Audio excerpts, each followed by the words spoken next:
You're going. We're going. All right.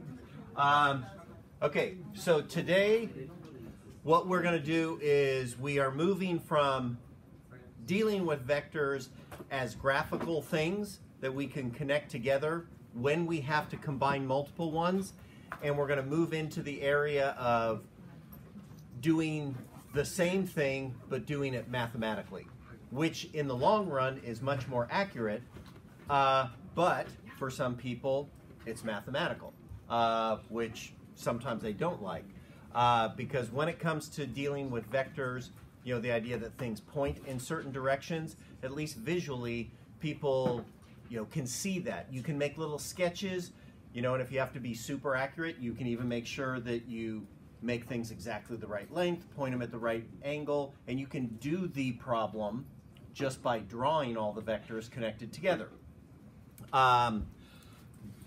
But there's really not a way to automate that. But mathematically,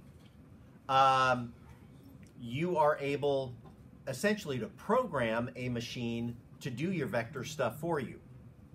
So if I have not said this yet, you know, a lot of your calculators that they have you use, especially the newer ones, back, you know, a decade ago, some calculators had vectors on, kind of programmed into them, others didn't.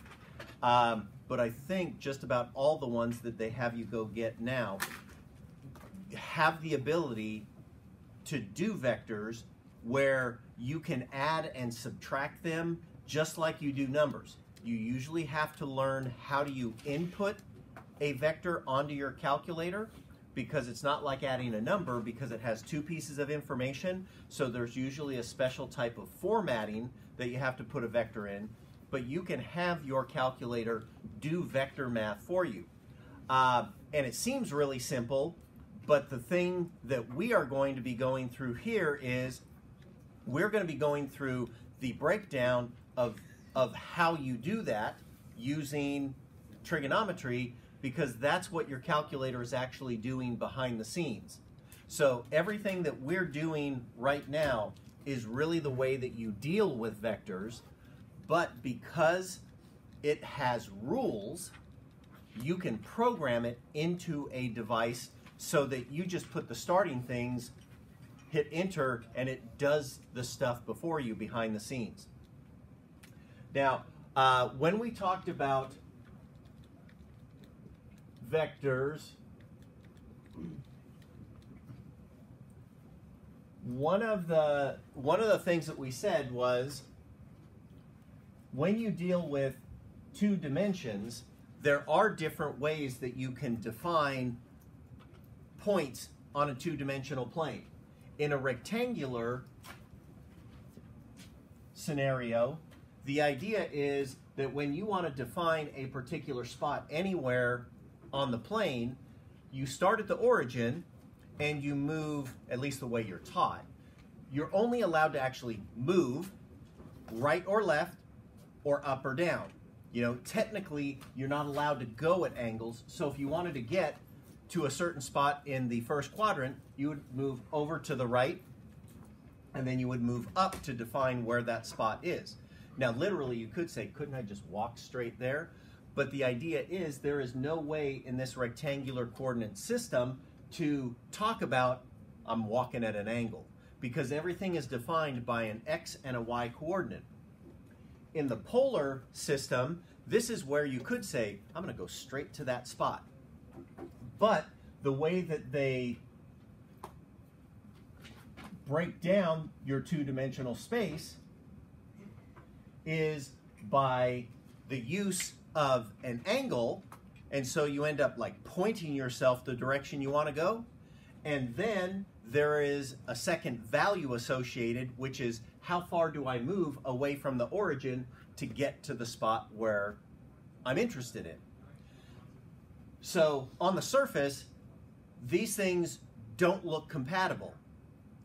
But the truth is that even though we generally talk about vectors using this polar coordinate system, like magnitude and then what angle does it point at, if we are going to actually do mathematics with vectors, we have to come back to the rectangular coordinate system, because this is where we can do math like add, subtract, multiply, divide. That doesn't work here. And so in order for us to take a polar coordinate, and we could add this, you know, just as a reference, if someone said, what's the difference between these two things? In the rectangular system, we think of every spot like this, but in the polar coordinate system, we think of it like that. What we are going to show you today is, because we usually talk about vectors like this, but if we have to actually do math with them, we have to get over here. So what I'm going to do is I'm going to show you how we do that.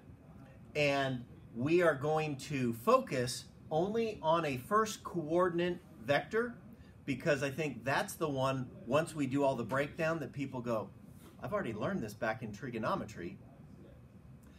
And then I'm going to show you that what I teach you here about a first coordinate vector works equally well for second, third, and fourth quadrant vectors. And for those, if anybody, if I bring up trigonometry and, you know, talk about sine and cosine, if you remember anything regarding a reference angle, I am going to ask you to forget it, because you never use the reference angle. And I'll show you why after we do our initial breakdown. So what we're going to do is we're going to start with a first quadrant vector, some generic. So I'm not going to even draw the entire coordinate plane here. I have a vector, and I'm just going to point it off in this direction. And so this is V. All right, and remember, V is defined by just capital V, which without the arrow, what does it represent? Magnitude. One word. Magnitude. The magnitude, you know, how big this vector is. And then the second thing is an angle, which represents what direction does it point. And in the picture, the only thing I need to add in here to kind of complete things is my theta. Okay? Now, what we are going to be doing today in the mathematical world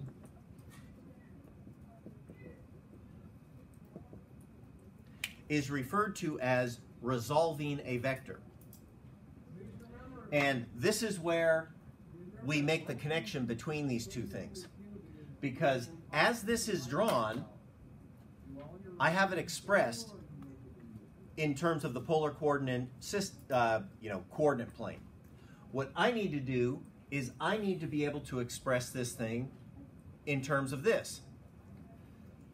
And this is where what you need to become comfortable with is that we can rethink of this vector, or any vector that points into one of the quadrants, actually as two component vectors that add together to make this, but we're going to restrict ourselves that things can only be horizontal and vertical. Okay? Now, if anybody kind of understands where I'm going with this, because maybe I think a couple of the math teachers do show this, great. If not, I'm just going to spill the beans right now. Instead of thinking of this as one vector that points at this angle, what we want to do is rethink of this as two vectors that are perpendicular to each other that add up to this. Now, the way that would look is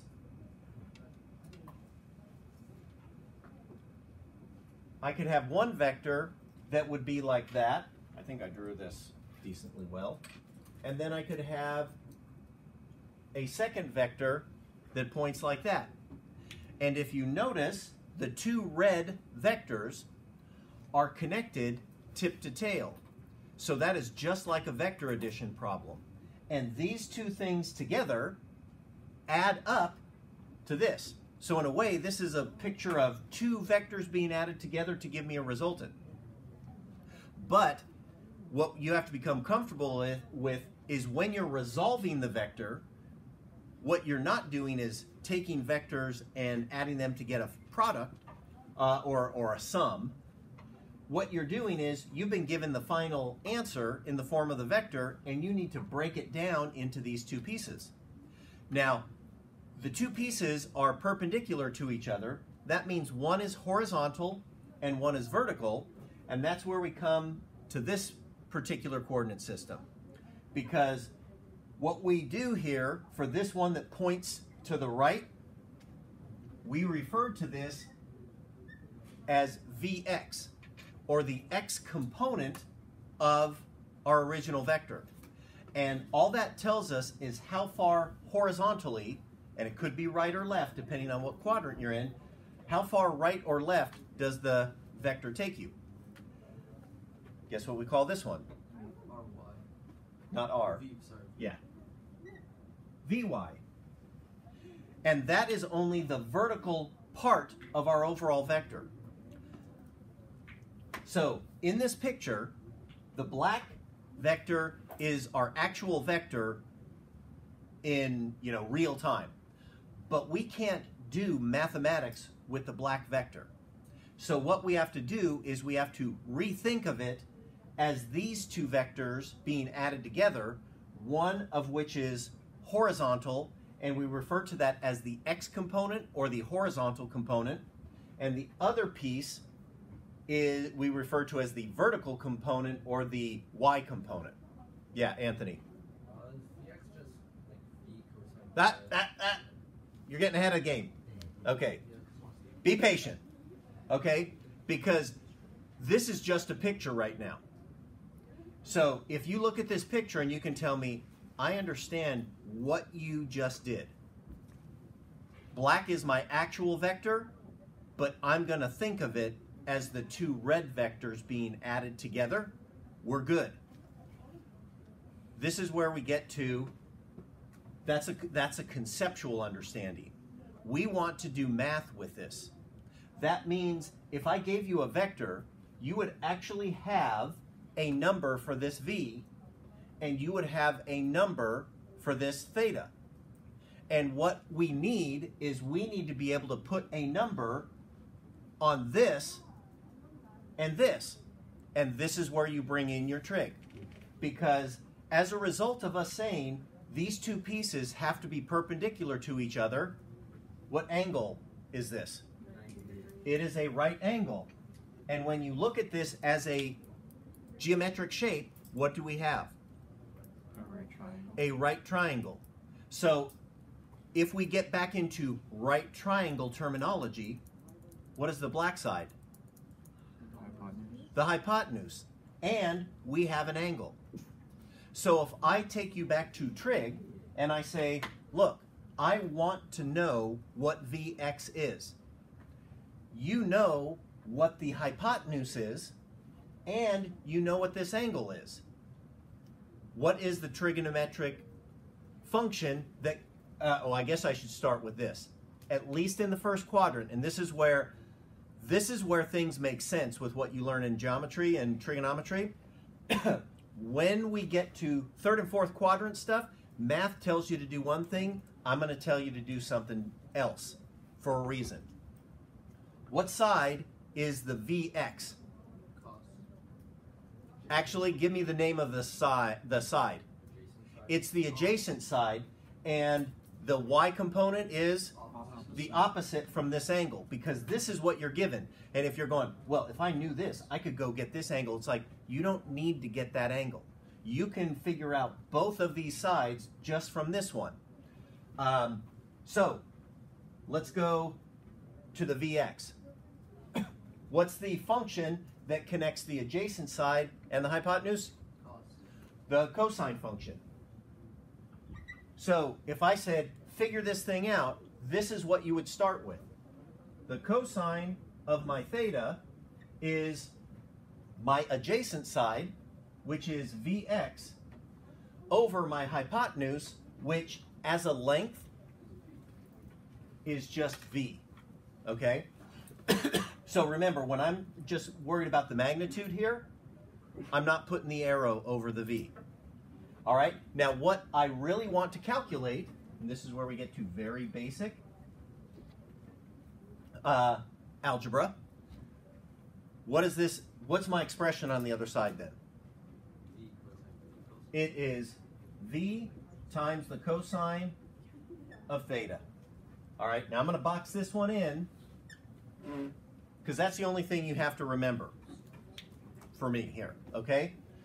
If you need the horizontal or the x component of a vector, you're using this equation, okay? Now, if I told you I need the y, what's the trigonometric function? Sine. We're going to use sine. And we would end up saying the sine of theta is Vy over V again. So if we say, well, what I really need is the Vy, what's my expression? V sine theta.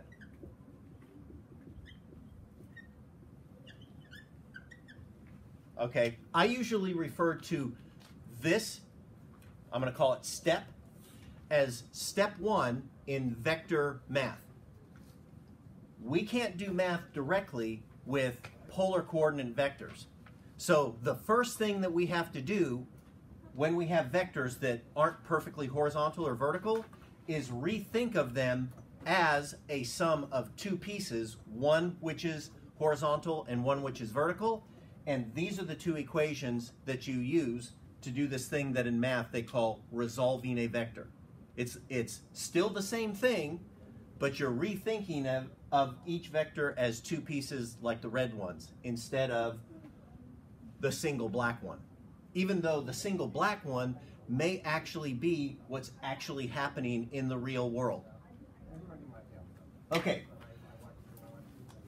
so the first thing that I'm going to be having you do here, which is your assignment that you have to complete for Friday so that we can get into the next piece, is I am going to want you to take all 11 of your vectors and I want you to break them down into horizontal and vertical pieces.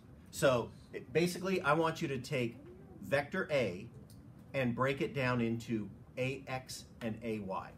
And I want you to take vector B and break it down using these equations into BX and BY. Now here's where I'm coming with the math thing and the reference angle, which I'm going to say do not use. Everything makes perfect sense here in the first quadrant with what we just did. But when we go to the second quadrant, let's say this is where my vector lies. And I'll do this in a different color. What's my triangle going to look like here? My broken down triangle. Which way does my horizontal component take me? Takes me this way. That means starting here, I would come out that way. And this would be my X piece, and then I would come up here like that. Now this is where, can't emphasize you, don't do this, okay? I have people who go, oh, well, I'm going to use those equations. I'm going to find this angle. The angle you are given is this one. That's the right way to say what direction this points. But in math, when you learn trigonometry, they have you normally play with this reference angle because the reference angle is always between 0 and 90 and it's a nice understandable number. Okay? I'm going to make up a number just for the hell of it. Let's say that this is, and I don't want this to be one of the easy, I will never ever give you one of the easy angles, you know, like, oh, 30, 69. I will always give you something messed up so that you actually have to interact with the calculator. So let's say this was 141 degrees. Okay? What would that make this here? It would make this 39 degrees. So my people who remember their reference angle go, oh, I need to go get the X piece. That's still the adjacent side. So I'm going to do this equation and I'm going to put 39 degrees in here. Why will that not come out right? Well, you could just set it to negative. No, I do not accept that, because that's like, well, it just makes sense. You have to have something that says it automatically comes out the way it's supposed to be. Because if you get on your calculator right now and do cosine 141 and cosine 39, you will get exactly the same value, except this will automatically come with a negative sign. So when you do this math, because the day that somebody goes, oh, I missed a negative, and the bridge falls down, you're screwed, okay? And someone like me will say, if you would have just used the appropriate angle, you would have never had to think, is this positive or is it negative? Because it would automatically come out with the appropriate sign. So this is why I tell you, screw the reference angle thing, okay? At least for vectors. Because when things point left, they need to have a negative sign. When they point to the right, they need to have a positive sign. When they point up, they need to have a positive sign. And when they point down, they need to have a negative sign. And if you will simply use the 0 to 360 degree angle that comes with your vector in these equations, you will always have the right sign on your components without ever having to say, oh, let me decide, is it positive or negative? It will automatically come out to be the right sign, okay? So when you play this game with the horizontal thing, you do something like this. If we were going to go to a let's say a third quadrant vector like this, our X piece would look like this, and our Y piece would look like this, and our angle would be between 180 and 270. And in the math world, they would say use this, but what sign do you have to have on your vertical component here? Negative.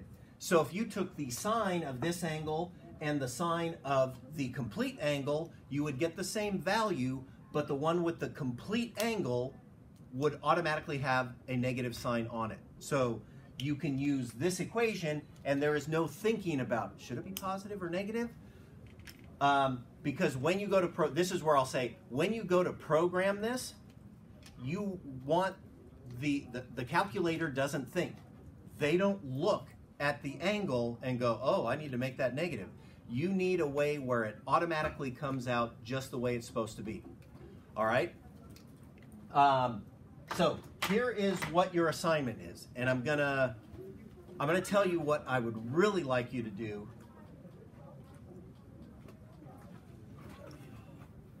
And I'll show you how I would like it presented. You're going to do this for all 11 of your vectors. So this is what you're going to write. You're going to give me this. Then underneath it, I want you to make me a little sketch that looks like this original one. Okay? So that means if it's a first quadrant one, it looks like this. If it's a second quadrant one, it looks like this. Just a sketch. You're not using a ruler or protractor. This is just so that I can see you visually know which way this thing points. Once you do that, I want you to write down Vx equals V cosine angle equals this many centimeters. And I want you to round it to the nearest 100. And below that,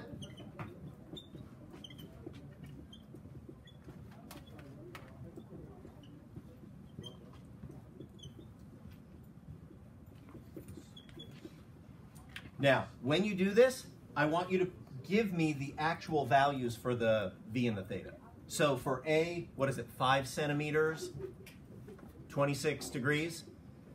So you're going to put 526, 526, and you're going to get irritated, like, God, you're making me duplicate stuff. This needs to be drilled into your head so that whenever you think X, you're thinking cosine. Whenever you're thinking Y, you're thinking cosine, sine. Yeah, so when we do this, we're going to replace the V with A or B. Yes. Yeah, so this, for the first one, will be A and A. Next one, it'll be B, and this will be AX. And then this is the beautiful part on my end. Graphical vectors, I got to give you a little leeway, don't I? You brain fart, your pencil lead's fat. Do you get even an iota of wiggle space on this? No. Absolutely not. Every single person should come up with exactly the same number. And if you don't, you need to figure out why, because somebody made a mistake there. That's why people say this is better than the graphical. Yeah. Oh yeah, you need to have this done by Friday. So this is the thing that, for those people who are here in class tomorrow, you got class time to work on this. For people at Mock Congress, you need to take care of this over the next couple days so that come Friday, you have your list ready to roll. Is this going to tear out and give to you, or is it going to be